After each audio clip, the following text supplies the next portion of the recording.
Hi guys, welcome to Aruna teach Kannada YouTube channel. So ಇವತ್ತಿನ ವಿಡಿಯೋದಲ್ಲಿ third year B optional Kannada ಯಾರ್ಯಾರೆಲ್ಲ ತೊಗೊಂಡಿದ್ದೀರಾ, ಸೊ ಅವರಿಗೆ ಬ್ಲಾಕ್ 4ನಲ್ಲಿ ಬರುವಂತಹ ಸಾಹಿತ್ಯ ವಿಮರ್ಶೆಯ ತತ್ವಗಳು, ಅಲ್ಲಿ ಬರುವಂಥ ಘಟಕ 22 ಲೆಸನ್ ನಂಬರ್ ಘಟಕ 22 ಹಾಗೆ ಲೆಸನ್ ನೇಮ್ ಪಾಶ್ಚಾತ್ಯ ಮೀಮಾಂಸಕರ ವ್ಯಾಖ್ಯಾನಗಳ ಬಗ್ಗೆ ಇವತ್ತಿನ ವಿಡಿಯೋದಲ್ಲಿ ತಿಳ್ಕೊಳ್ಳೋಣ.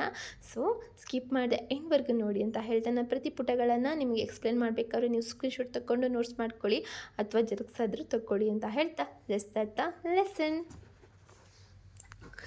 ಪೀಠಿಕೆ. ಪಾಶ್ಚಾತ್ಯ ಸಾಹಿತ್ಯ ವಿಮರ್ಶೆಯಲ್ಲಿ ಅನೇಕ ಕವಿಗಳು ಮತ್ತು ವಿಮರ್ಶಕರು ಸಾಹಿತ್ಯದ ಸ್ವರೂಪ, ಉದ್ದೇಶ ಹಾಗೂ ಕಾವ್ಯದ ಮಹತ್ವವನ್ನು ತಮ್ಮದೇ ದೃಷ್ಟಿಕೋನದಿಂದ ವಿವರಿಸಿದ್ದಾರೆ. ವಿಶೇಷವಾಗಿ Wordsworth, Coleridge, T S. Eliot, T I. Richards, Matthew Arnold, William Henry Hudson, P B. Shelley ಮತ್ತು ಎ.ಸಿ. ಬ್ರಾಡ್ಲಿ ಮೊದಲಾದವರು ಸಾಹಿತ್ಯದ ವಿಮರ್ಶೆಗೆ ಮಹತ್ವದ ಕೊಡುಗೆ ನೀಡಿದ್ದಾರೆ. ಅವರ ಅಭಿಪ್ರಾಯಗಳು ಪಾಶ್ಚಾತ್ಯ ಕಾವ್ಯಶಾಸ್ತ್ರದ ಬೆನ್ನೆಲುಬಾಗಿದೆ.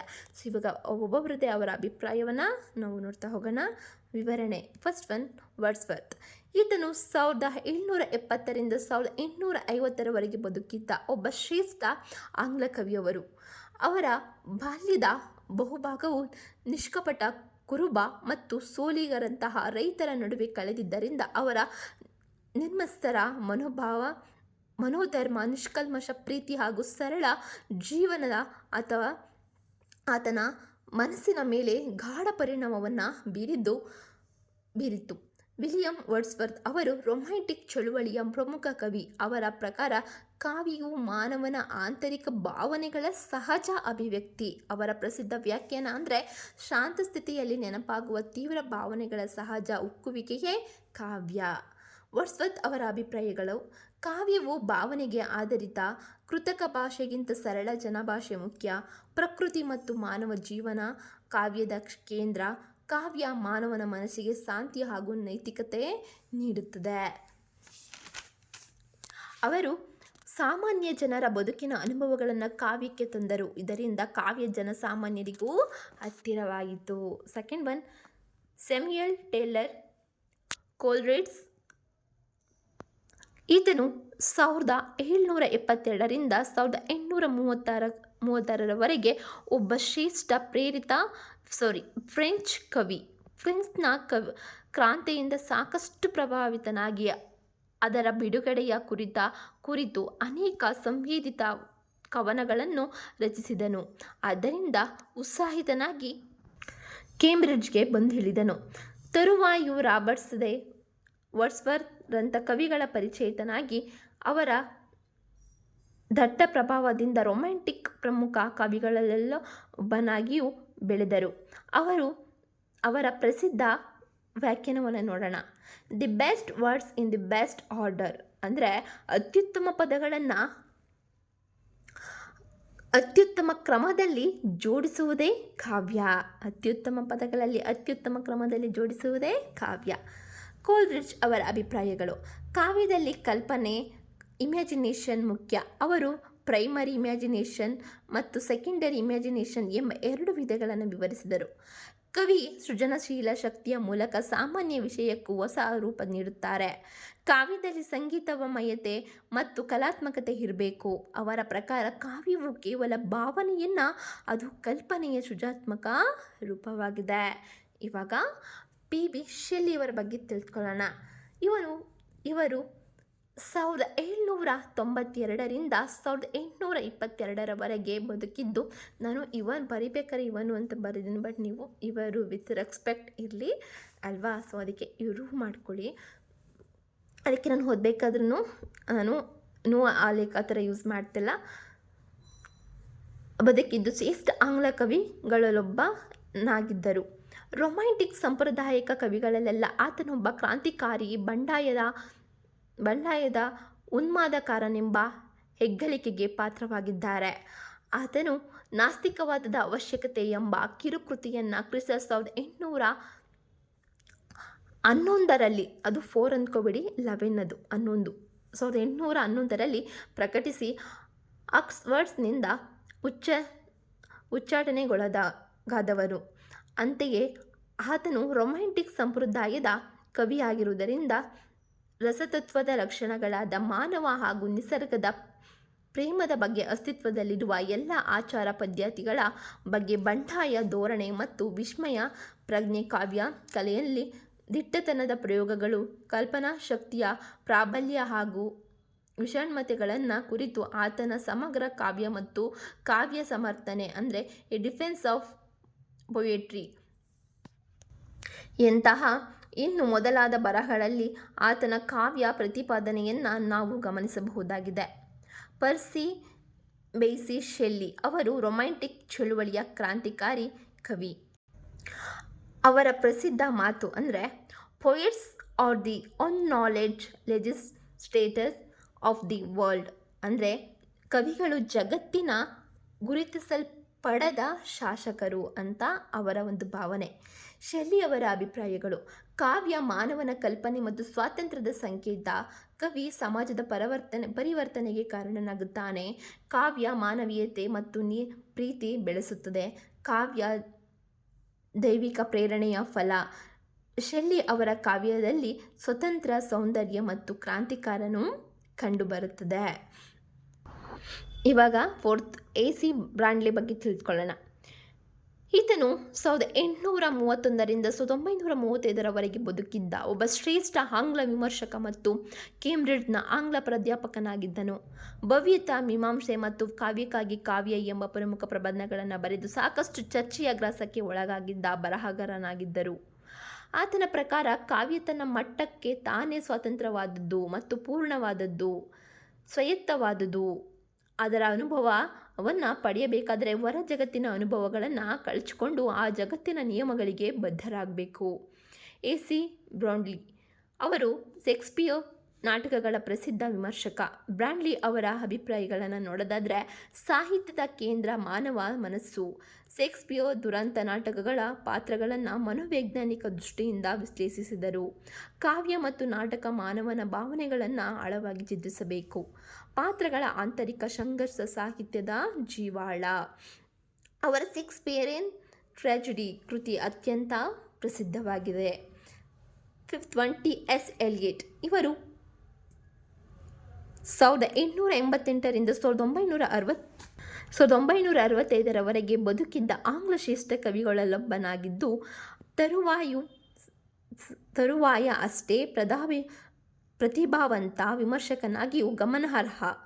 ಈತನು ಜನಿಸಿದ್ದು ಅಮೆರಿಕಾದ ಮಿಸ್ಸೂರಿಯ ಸೈಂಟ್ ಲೂಯಿ ಆಗಿದ್ದರು. ವಿದ್ಯಾಭ್ಯಾಸ ಪಡೆದುಕೊಂಡು ಕವಿಯಾಗಿ ರೂಪಿತವಾದದ್ದು ಇಂಗ್ಲೆಂಡ್ ಆಗಿದೆ. ಇವನೊಬ್ಬ ಆಧುನಿಕ ಶ್ರೇಷ್ಠ ಕವಿಯಾಗುವ ಮೂಲಕ ಜಾಗತಿಕ ಸಾಹಿತ್ಯದ ಮೇಲೆ ತನ್ನದೇ ಆದ ದಟ್ಟ ಪ್ರಭಾವ ಮುದ್ರೆಯನ್ನು ಹೊತ್ತು ಅಲ್ಲದೆ ಈ ಮೂಲಕ ಆತನು ಒಂದು ಹೊಸ ಮನ್ವಂತರದ ಹಾದಿಗೆ ಕಾರಣಕರ್ತನಾದನು. ಅಂದರೆ ಆತನು ಸಾಂಪ್ರದಾಯಿಕ ಟ್ರೆಡಿಷನಲ್ ಕಾವ್ಯದ ವಿರುದ್ಧ ನಡೆದ ದಾಳಿಗೆ ಅವನೇ ಮುಂದಾಳಾದನು. ಆದರೂ ಟಿ.ಎಸ್. ಎಲಿಯಟ್ ಅವರು ಆಧುನಿಕ ಸಾಹಿತ್ಯ ವಿಮರ್ಶೆಯ ಪ್ರಮುಖ ವ್ಯಕ್ತಿ. ಅವರ ಪ್ರಸಿದ್ಧ ಅಭಿಪ್ರಾಯ poetry is not A throwing loss of emotion but escape from emotion. ಅಂದರೆ ಕಾವ್ಯವು ಭಾವನೆಗಳ ಮುಕ್ತ ಅರಿವು ಅಲ್ಲ, ಅದು ಭಾವನೆಗಳಿಂದ ವಿಮುಕ್ತಿಯಾಗುವ ಸಾಧನ ಅಂತ ಇವರ ಅಭಿಪ್ರಾಯವಾಗಿದೆ. ಯಾರ ಅಭಿಪ್ರಾಯ? ಟಿ.ಎಸ್. ಎಲಿಯಟ್ ಅವರ ಅಭಿಪ್ರಾಯ. ಎಲಿಯಟ್ ಅವರ ಮುಖ್ಯ ಸಿದ್ಧಾಂತಗಳು: ಕಾವ್ಯಗಳಲ್ಲಿ ವೈಯಕ್ತಿಕತೆಗಿಂತ ಪರಂಪರೆ ಮುಖ್ಯ. Tradition and individual talent. ಪ್ರಬಂಧದಲ್ಲಿ ಕವಿಯ ಪರಂಪರೆಯನ್ನು ಅರಿತುಕೊಳ್ಳಬೇಕು ಎಂದರು. ಅಬ್ಜೆಕ್ಟಿವ್ ಕರೆಕ್ಟಿವ್ ಎಂಬ ಸಿದ್ಧಾಂತವನ್ನು ಪ್ರತಿಪಾದಿಸಿದವರಿವರು. ಕಾವ್ಯವು ನಿಯಂತ್ರಿತ ಕಲಾತ್ಮಕ ಅನುಭವವಾಗಿರಬೇಕು. ಎಲಿಯಟ್ ಅವರ ವಿಮರ್ಶೆ ಆಧುನಿಕ ಕಾವ್ಯ ಚಿಂತನೆಗೆ ಹೊಸ ದಿಕ್ಕು ನೀಡಿತು. 6th IA. ರಿಚರ್ಡ್ಸ್ ಇವರು 19ನೆಯ ಶತಮಾನದಲ್ಲಿ ಬದುಕಿದ್ದ ಒಬ್ಬ ಪ್ರಮುಖ ಕವಿ ವಿಮರ್ಶಕ, ಆಂಗ್ಲ ಪ್ರಾಧ್ಯಾಪಕ. ಈತನು ಕಾವ್ಯ ಎಂದರೇನು, ಅದರ ಸ್ವರೂಪ ಎಂಥದ್ದು ಪ್ರಶ್ನೆಗಳಿಗೆ ನೇರವಾದ ಉತ್ತರವನ್ನು ಹೇಳದಿದ್ದರೂ ಕಾವ್ಯದ ವಿಭಿನ್ನ ಅಂಕಗಳನ್ನು, ಮೌಲ್ಯಗಳನ್ನು ಮತ್ತು ಸಂಹನತೆಗಳನ್ನು ಅರಿತು ವಿಮರ್ಶಿಸುವ ಬರವಣಿಗೆಗಳ ಮೂಲಕ ಅದನ್ನು ಗುರುತಿಸುವ ಪ್ರಯತ್ನ ಮಾಡಿದ್ದಾರೆ. ಐ.ಎ. ರಿಚರ್ಡ್ಸ್ ಅವರು ಪ್ರಾಯೋಗಿಕ ವಿಮರ್ಶೆಯ ಪ್ರಾಕ್ಟಿಕಲ್ ಕ್ರಿಟಿಸಮ್ ಪ್ರಮುಖ ವಿದ್ವಾಂಸ. ಅವರ ಅಭಿಪ್ರಾಯಗಳು: ಸಾಹಿತ್ಯವನ್ನು ವೈಜ್ಞಾನಿಕ ದೃಷ್ಟಿಯಿಂದ ಅಧ್ಯಯನ ಮಾಡಬೇಕು. ಓದುಗನ ಮನಸ್ಸಿನ ಪ್ರತಿಕ್ರಿಯೆಗೆ ಮಹತ್ವ ನೀಡಿದವರು. ಹಾಗೆ ಕಾವ್ಯ ಮಾನಸಿಕ ಸಮತೋಲನವನ್ನು ಉಂಟು ಮಾಡುತ್ತದೆ. ಭಾಷೆಯು ಅರ್ಥ ಮತ್ತು ಭಾವನಾತ್ಮಕ ಪರಿಣಾಮವನ್ನು ವಿಶ್ಲೇಷಿಸಿದವರು. ಅವರು ಸಾಹಿತ್ಯ ವಿಮರ್ಶೆಯಲ್ಲಿ ಮನೋವಿಜ್ಞಾನ ಮತ್ತು ಭಾಷಾಶಾಸ್ತ್ರದ ಬಳಕೆಗೆ ಪ್ರಾಮುಖ್ಯತೆ ನೀಡಿದವರು. 7th one Matthew Arnold. ಇವರು 1822 1822ರಿಂದ 1888ರವರೆಗೆ ಬದುಕಿ ಬಾಳಿದ ಒಬ್ಬ ಶ್ರೇಷ್ಠ ಆಂಗ್ಲ ಕವಿ, ವಿಮರ್ಶಕ ಮತ್ತು ಉತ್ತಮ ಪ್ರಾಧ್ಯಾಪಕ. ದಿ ಸ್ಕಾಲರ್, ಜಿಪ್ಸಿ, ಸೋಹಾರ್, ರಸ್ತುಮ್, ಹೆಮಿಡ್ ಕ್ಲೌಸಿಸ್ ಮತ್ತು ಮೇರುಪ್ ವರ್ಡ್ಸ್ವರ್ತ್ ಮೊದಲಾದವು ಆತನ ಪ್ರಮುಖ ಕೃತಿಗಳು. ಆತನ ಕಾವ್ಯ ಸಿದ್ಧಾಂತದ ಪ್ರಕಾರ ಕಾವ್ಯವೆಂದರೆ ಜೀವನ ವಿಮರ್ಶೆ, ಬದುಕನ್ನು ಸ್ಥಿರವಾಗಿ ಹಾಗೂ ಇಡಿಯಾಗಿ ಕಂಡು ಜಟಿಲವಾದ ಆಧುನಿಕ ಜೀವನವನ್ನು ಸರಿಯಾಗಿ ಅರ್ಥ ಮಾಡಿಕೊಳ್ಳದೆ ಮಾಡುವುದು ಕವಿಯಾದವನ ಕರ್ತವ್ಯವೆಂಬುದು ಅರ್ನಾಲ್ಡ್ನ ಭಾವನೆ. ತನ್ನ ಈ ವಿಕಾರ ಧಾರೆಗೆ ಅನುಗುಣವಾಗಿ ಆತನು ತನ್ನ ಕವಿತೆಗಳನ್ನು ರಚಿಸಿದ್ದಾನೆಂದು ಉಲ್ಲೇಖಿಸಿದ್ದಾರೆ. ಮ್ಯಾಥ್ಯೂ ಅರ್ನಾಲ್ಡ್ ಅವರು ಸಾಹಿತ್ಯವನ್ನು ಜೀವನದ ವಿಮರ್ಶೆ ಎಂದು ಪರಿಗಣಿಸಿದ್ದಾರೆ. ಅವರ ಪ್ರಸಿದ್ಧ ವ್ಯಾಖ್ಯಾನ ಅಂದರೆ poetry is the criticism of life, ಜೀವನದ ವಿಮರ್ಶೆಯೇ ಕಾವ್ಯ. ಅರ್ನಾಲ್ಡ್ ಅವರ ಅಭಿಪ್ರಾಯಗಳು: ಕಾವ್ಯವು ನೈತಿಕ ಮೌಲ್ಯಗಳನ್ನು ಬೆಳೆಸಬೇಕು. ಸಾಹಿತ್ಯ ಮಾನವನ ಜೀವನವನ್ನು ಉನ್ನತಗೊಳಿಸಬೇಕು. ಕಾವ್ಯದಲ್ಲಿ ಸತ್ಯ ಮತ್ತು ಗಾಂಭೀರ್ಯತೆ ಇರಬೇಕು. ಟಚ್ ಸ್ಟೋನ್ ಮೆಥಡ್ ಎಂಬ ವಿಮರ್ಶಾ ವಿಧಾನವನ್ನು ಸೂಚಿಸಿದರು. ಅವರ ಪ್ರಕಾರ ಕಾವ್ಯ ಸಮಾಜಕ್ಕೆ ಮಾರ್ಗದರ್ಶನ ನೀಡುವ ಶಕ್ತಿ. 8th one William Henry Hudson. ಅಂದರೆ ಅವರು ಸಾಹಿತ್ಯದ ಸ್ವರೂಪವನ್ನು ಸರಳವಾಗಿ ವಿವರಿಸಿದ ವಿಮರ್ಶಕರು. ಅರ್ಸ್ನವರ ಅಭಿಪ್ರಾಯಗಳು: ಸಾಹಿತ್ಯವು ಜೀವನದ ಪ್ರತಿಬಿಂಬ, ಮಾನವನ ಅನುಭವದ ಭಾವನೆ ಮತ್ತು ಕಲ್ಪನೆಗಳ ಅಭಿವ್ಯಕ್ತಿಯ ಸಾಹಿತ್ಯ. ಉತ್ತಮ ಸಾಹಿತ್ಯ ಮಾನವನ ಮನಸ್ಸನ್ನು ಸಂಸ್ಕರಿಸುತ್ತದೆ. ಸಾಹಿತ್ಯ ಜ್ಞಾನಕ್ಕೂ ಆನಂದಕ್ಕೂ ಮೂಲ. ಅವರ an introduction to the study of literature ಕೃತಿ ಬಹು ಪ್ರಸಿದ್ಧವಾಗಿದೆ. ಕೊನೆಯದಾಗಿ ಉಪಸಂಹಾರವನ್ನು ನೋಡೋಣ. ಪಾಶ್ಚಾತ್ಯ ವಿಮರ್ಶಕರು ಸಾಹಿತ್ಯ ಮತ್ತು ಕಾವ್ಯದ ಸ್ವರೂಪವನ್ನು ವಿಭಿನ್ನ ದೃಷ್ಟಿಕೋನಗಳಿಂದ ವಿವರಿಸಿದ್ದಾರೆ. ವರ್ಡ್ಸ್ವರ್ತ್ ಭಾವನೆಗೆ, ಕೋಲ್ರಿಡ್ಜ್ ಕಲ್ಪನೆಗೆ, ಎಲಿಯಟ್ ಪರಂಪರೆಗೆ, ರಿಚರ್ಡ್ಸ್ ಮನೋವೈಜ್ಞಾನಿಕ ವಿಶ್ಲೇಷಣೆಗೆ, ಅರ್ನಾಲ್ಡ್ ನೈತಿಕತೆಗೆ, ಅಡ್ಸನ್ ಜೀವನ ಮತ್ತು ಪ್ರತಿಬಿಂಬಕ್ಕೆ, ಶೆಲ್ಲಿ ಅವರು ಕಲ್ಪನೆ ಮತ್ತು ಕ್ರಾಂತಿಗೆ, ಬ್ರಾಡ್ಲಿ ಅವರು ಮನೋವೈಜ್ಞಾನಿಕ ಪಾತ್ರ ವಿಶ್ಲೇಷಣೆಗೆ ಮಹತ್ವ ನೀಡಿದ್ದಾರೆ. ಇವರ ಅಭಿಪ್ರಾಯಗಳು ಸಾಹಿತ್ಯ ವಿಮರ್ಶೆಯ ಬೆಳವಣಿಗೆಯನ್ನು ಅಪಾರ ಪ್ರಭಾವವನ್ನು ಬೀರಿದೆ. ಇವರುಗಳೆಲ್ಲ ಇಂಗ್ಲಿಷ್ ಕವಿಗಳು. ಇವರ ಅಭಿಪ್ರಾಯವನ್ನು ನಾವು ನೋಡಿದ್ವಿ. ಹಾಗೆ ನಮ್ಮ ಕನ್ನಡದ ಕವಿಗಳು, ಹಾಗೆ ನಮ್ಮ ಕುವೆಂಪು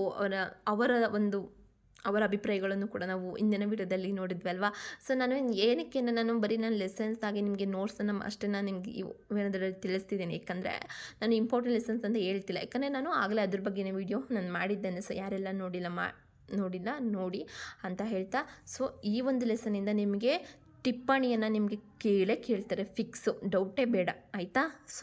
ತುಂಬ ಇಂಪಾರ್ಟೆಂಟ್. ಇಲ್ಲಿ ನೋಡ್ಬೋದು, Wordsworth, T S. Eliot, I A. Richards, Matthew Arnold.